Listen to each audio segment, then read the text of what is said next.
அவுதுபில்லாஹி மினஷ் ஷைத்தானிர் ரஜீம். பிஸ்மில்லாஹிர் ரஹ்மானிர் ரஹீம். அன்பார்ந்த நேயர்களே, பலஸ்தீன் காசாவில் தொடங்கிய யுத்தம் 621வது நாளை எட்டுகிறது.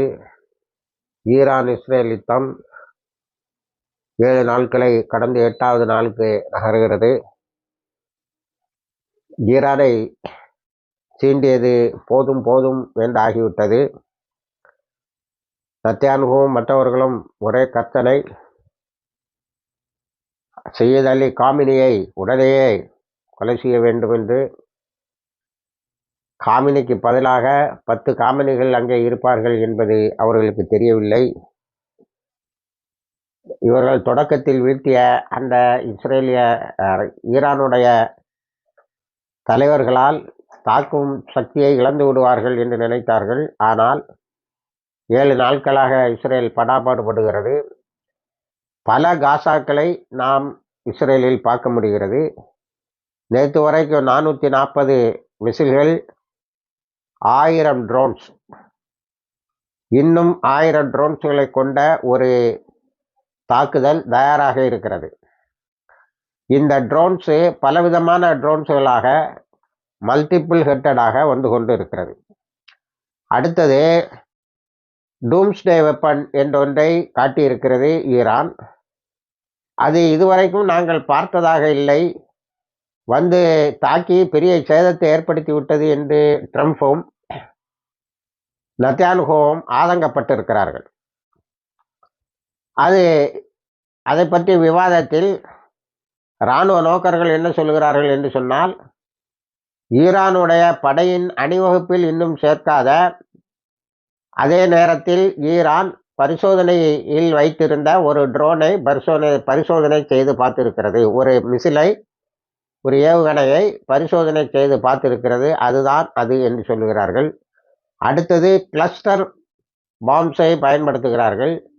ஈராக்கிலும் ஆப்கானிஸ்தானிலும் அப்பாய்களை கொலை செய்யும் போது அமெரிக்க படைகள் இந்த கிளஸ்டர் பாம்ஸை அதிகமாக உபயோகப்படுத்தியது மார்க்கெட்டுகளில், மற்ற இடங்களில். இது உளுந்தவுடனே தெரித்து அப்படியே பல சுற்றி உள்ள வட்டாரங்களெல்லாம் போய் தாக்கி கொண்டு இருக்கும். அந்த கிளஸ்டர் பாம்ஸை நேற்று பயன்படுத்தி இருக்கிறார்கள் ஈரானை சார்ந்தவர்கள். அடுத்தது வாட்ஸ்அப்பை டெம்பரரியாக கேன்சல் பண்ண சொல்லியிருக்காங்க. அது வழியாக தான் மொசாத் ஏஜெண்டுகள் நம்மளோட இருப்பிடங்கள் மற்றும் நம்மளோட நகர்வுகளை தெரிந்து கொள்ளுகிறார்கள் என்ற அடிப்படையில். அடுத்து பல சூசைட் ட்ரோன்ஸை ட்ரோன்ஸை கைப்பற்றி இருக்கிறார்கள் ஈரான். ஒரு கொரம் ஷாகர் 4 என்ற ஒரு மிசிலை நேற்று பயன்படுத்தி இருக்கிறார்கள். 300 கிலோமீட்டர் அளவுக்கு சென்று தாக்கக்கூடியது.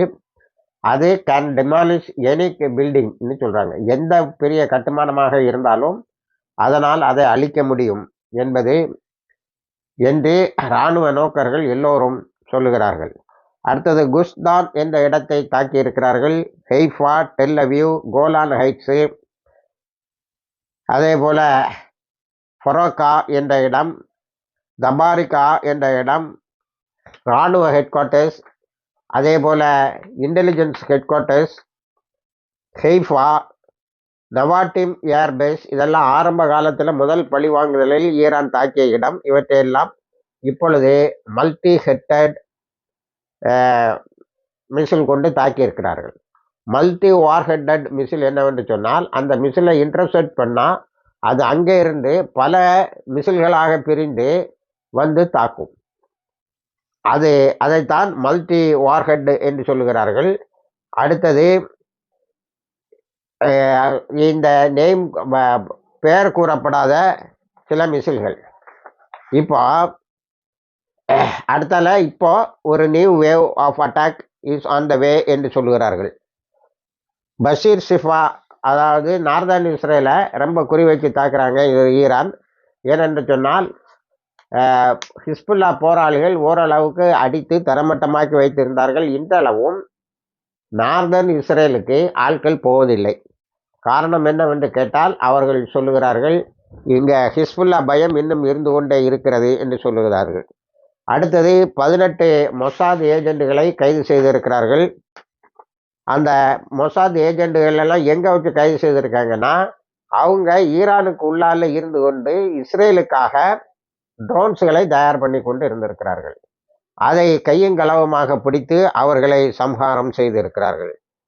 அதே போல் இன்னும் 13 மொசாத் ஏஜென்ட்டுகளை பிடித்து சிறையில் அடைத்திருக்கிறார்கள். அவர்களிடத்திலிருந்து கிடைக்க வேண்டிய தகவல்கள் கிடைத்தவுடன் அவர்களை தூக்கிலிடுவார்கள். அடுத்து இன்னொரு பெரிய இது என்னவென்று சொன்னால், ரஷ்யன் சயின்டிஸ்ட், ரஷ்யா இப்போ ப்ராக்டிக்கலாக ஹெல்ப் பண்ணுது ஈரானுக்கு.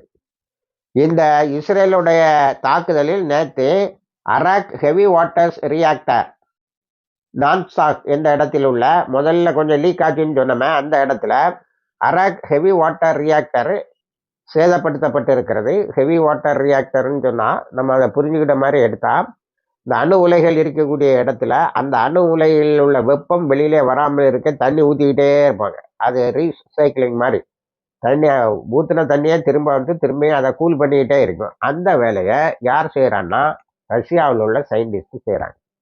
இது ரஷ்யா வெறும் வாய்ஸவுடால் இல்லை, நேரடியாக நாங்கள் உதவி செய்கிறோம் என்பதை காட்டுகின்ற வகையில் அது அமைந்திருக்கிறது. அடுத்தது இவங்க நாங்கள் நியூக்ளியர் பிளான்ட் அடிக்கிறோம்னு சொல்கிறாங்க. பாஷர், இஸ்ஃபஹான், நந்தாஸ் போன்ற இடங்களில் நாங்கள் நியூக்ளியர் பிளான்ட் அடித்தோம்னு சொல்லாங்க. அதையெல்லாம் IAEA, international atomic energy agency, இங்கெல்லாம் நியூக்ளியர் மெட்டீரியல் இல்லை, அதனால ஒன்றும் நஷ்டம் வராதுன்னு சொல்கிறாங்க. இப்போ நேற்று நான் சொன்னதை இன்னைக்கு இஸ்ரேலிய மீடியாக்களும் அதே போல் வெஸ்டர்ன் மீடியாவும் நமது மீடியாக்களும் என்ன சொல்லுகின்றன என்று சொன்னால், IAEAவை இந்த நியூக்ளியர் பிளான்ட் எல்லாம் எங்கே இருக்குது, நாங்கள் வெப்பன் கிரேடுக்கு போகல, நாங்கள் அணு ஆயுதத்தை தயாரிக்கக்கூடிய அளவுக்கு போகவில்லை என்பதற்காக அவர்களை கூட்டிக் கொண்டு காட்டுவது வழக்கம்.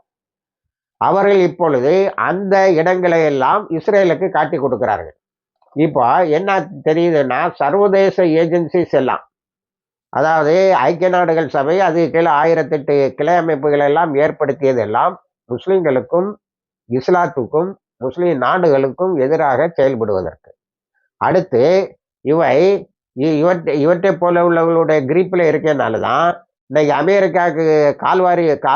அமெரிக்காவை கடவுளை விட அதிகமாக நம்புகின்றவர்களுடைய நாடுகளில் அணு ஆயுத கிடைக்காமல் போய்விடுகிறது. ஒரே ஒரு ஆள் சதாம் ஹுசேன் மட்டும் துணிஞ்சு அதை செய்தாரு. அவரை கடைசியில் என்ன ஆச்சுங்கிறது உங்களுக்கு தெரியும். அந்த நிலை இப்பொழுது கொமனிக்கு வரும் என்று சில சவுடால்களை விட்டு கொண்டு இருக்கிறார்கள். அப்புறம் நேற்று தாக்குதல மிக முக்கியமான தாக்குதல் சொரோக்கோ ஹாஸ்பிட்டல், மருத்துவமனைகளை தாக்குவதற்கு இஸ்லாத்தில் இடம் கிடையாது. ஆனால் பக்கத்தில் இருந்த மிலிட்டரி அண்ட் இன்டெலிஜென்ஸ் ஹெட் குவார்ட்டர்ஸை தாக்குவதற்கு அவர்கள் அனுப்பிய மிசிலில் ஒரு பகுதி மருத்துவமனையின் ஒரு பகுதியில் மட்டும் பட்டிருக்கிறது. நேற்று மருத்துவமனையை தாக்கிவிட்டார். நாயலா, நீங்கள் எத்தனை மருத்துவமனைகளை, எத்தனை பேஷண்ட்களை ICUவில் இறங்கி கொலை செய்தீங்க, பீடியாட்ரிக் யூனிட்டில் குறை செய்தீங்க, கேன்சர் இன்ஸ்டியூட்டுக்கு மேலே போட்டீங்க, மருந்து கிடைக்காம ஆக்கினீங்க, கடைசியில் தண்ணியும் கிடைக்காமல் ஆக்கினீர்கள், ஃபியூவல் கிடைக்காம ஆக்கினீங்க. இவ்வளவுத்தையும் செய்துவிட்டு ஒரு ஆஸ்பத்திரியில் ஒரு முனை தாக்கப்பட்டவுடன் ஆகோ ஓஹோ என்று அலறுகிறார்கள். இவங்க அலறலில் இன்னைக்கு ஹிந்துவிலேயே முதல் பக்கத்தில் வந்துருக்கு, கொமேனியே வாழ விடக்கூடாது. என்னடா, ஒரு கொமேனி போனால் ஒரு 9 கொமேனி வருவாங்க. இவங்க முதல்ல அதை தான் எய்ம் பண்ணாங்க. ஆனால் அவருடைய அசிஸ்டண்ட்டுக்கு பட்ட படுகாயத்தோடு அவர் தப்பித்து கொண்டார். அடுத்தது இஸ்ரேலுடைய தாக்குதல் எப்படி இருக்கிறது என்று சொன்னால், எங்கெல்லாம் அணு உலைகள் இருக்கிறதோ அங்கெல்லாம் தாக்கிடணும். ஆனால் அங்கெல்லாம் நியூக்ளியர் மெட்டீரியல் கிடையாது, அதாவது அணு ஆயுத இது கிடையாது. ஆனால் அதையெல்லாம் தாக்கிட்டு இருக்கு. இதை தாக்கிட்டு இப்போ ஒரு வழியை கண்டுபிடிப்பானோ சரண்டர் ஆகிறதுக்கு. எப்படின்னு சொன்னால், ஈரானோட அடி தாங்க முடியல, நாங்கள் எல்லா நியூக்ளியர் ஃபெசிலிட்டியும் அடிச்சிட்டோம், ஆனால் கடைசியில் அடித்தது வாட்டர் ரியாக்டர்ஸாக இருக்கும், அடிச்சிட்டோம், அதனால் எங்கள் பணி முடிச்சுட்டு அப்படின்னு சொல்லி ஒரு போர் நிறுத்தத்துக்கு வரலாம். அல்லது அமெரிக்கா ஒரு விஷயத்த பெருசாக பீத்திட்டு இருக்கு. அது என்னன்னா, ஃபொர்டவ் என்ற இடத்தில் இருக்கக்கூடிய நியூக்ளியர் ஃபெசிலிட்டி, அது வெளியில் என்ன தெரிகிறது என்று சொன்னால், அது எல்லா பத்திரிகைகளும் எல்லா இராணுவ நோக்கர்களும் அது ஒரு மலைக்கு கீழே இருக்கு, பல 100 அடிகள் கீழே ஒரு பெரிய வெப்பன் கிரேடு அளவுக்கு யுரேனியம் என்ரிச்மெண்ட்டையும் இதையும் வச்சிருக்காங்க. இன்னும் ஒரு 60% வந்துட்டா 60% வந்து விட்டார்கள். இன்னொரு 20% தான் தேவை. அதுவும் வந்து விட்டால் அவர்கள் நியூக்ளியர் வார்ஹெட்டுக்கு வந்துருவாங்க. அந்த ஃபர்தவ் ஏரியாவை அமெரிக்கா தாக்கணும்னு சொல்லுது. ஒரு தாக்குதலை தாக்கிட்டு எல்லாம் அழிச்சிட்டோம், அதனால போற நிறுத்திக்கிடுவோம்னு வந்தாலும் வரலாம். ஆனால் என்ன பிரச்சனைனா, அந்த இடத்தை தொட்டால் சீனாவும் ரஷ்யாவும் நாங்கள் போரில் இறக்குவோம் என்று சொல்லி இருக்கிறார்கள். அமெரிக்கா இதுல வரும்னா சீனாவும் ரஷ்யாவும் இறங்கும் அப்படின்னு. அதே மாதிரி நேற்று கந்தப் நியூக்ளியர் சைட் என்று சொல்லக்கூடிய ஒரு சைட்டை அடிச்சிருக்காங்க. அங்கேயும் ஹெவி வாட்டர் ரியாக்டரை தான் அடிச்சிருக்காங்க. அதாவது நம்ம மின் உற்பத்தி அது இதெல்லாம் கூட அணுல இருந்து எடுக்கிறோம். இந்த அணு உலைகள் இருக்கக்கூடிய இடத்துல வாட்டர் ரியாக்டர் தானாகவே இருக்கும். அங்க வெப்பன் கிரேடு இன்னும் வரல ஈரான். அதை ஐஏஏ சொல்லிட்டு ஆளையும் காட்டி கொடுத்துக்கிட்டே இருக்கான். நீ அடிக்கிற இடம்லாம் ஒன்றும் புண்ணியம் இல்லைங்கிறத சொல்லிட்டு. அடுத்தது ஜெர்மனியும் அமெரிக்காவும் ஜெர்மனி 4 மில்லியன் யூரோக்கு ஆயுதங்களை அனுப்பி இருக்கிறது. இவங்க வெளியில போடுவாங்கல்ல வேஷம், இஸ்ரேல் செய்வது அநியாயம், காசாவில் நடப்பது கூட்டு படுகொலை, குழந்தை கொலைகள் எல்லாம் நடக்கிறேன்னு, இதெல்லாம் வெளியில ஒரு வேஷம். ஆனா தவறாம 4 மில்லியனுக்கு ஆயுதங்களை அனுப்பி இருக்கிறார்கள். அதே போல அமெரிக்காவும் அனுப்பி இருக்கிறது. இந்த ஆயுதங்கள் தங்குதடையின்றி கிடைக்காவிட்டால் இஸ்ரேல் எப்பொழுதோ விழுந்திருக்கும். ஆனா அது ஒரு ஏற்பாடை பண்ணி தான் செய்கிறது. இப்போ இஸ்ரேல் எப்படியாவது அமெரிக்காவை பிடிச்சி உள்ள விடணும்னு பார்க்குது. அமெரிக்கா தயங்குது. ஏன்னா ஹூத்திஸ் அதனுடைய எல்லா பேஸையும் அடிச்சிருவாங்க. இது எந்த அளவுக்கு முஸ்லிம் உலகத்தில் பார்க்கப்படுகிறது என்று சொன்னால், இந்த அமெரிக்கா இதுல இறங்குச்சுன்னா அமெரிக்கா வாங்குற அடியோட இந்த அரபு நாடுகளை அமெரிக்காவினுடைய பிடியில் இருந்து காப்பாற்றி விடலாம்.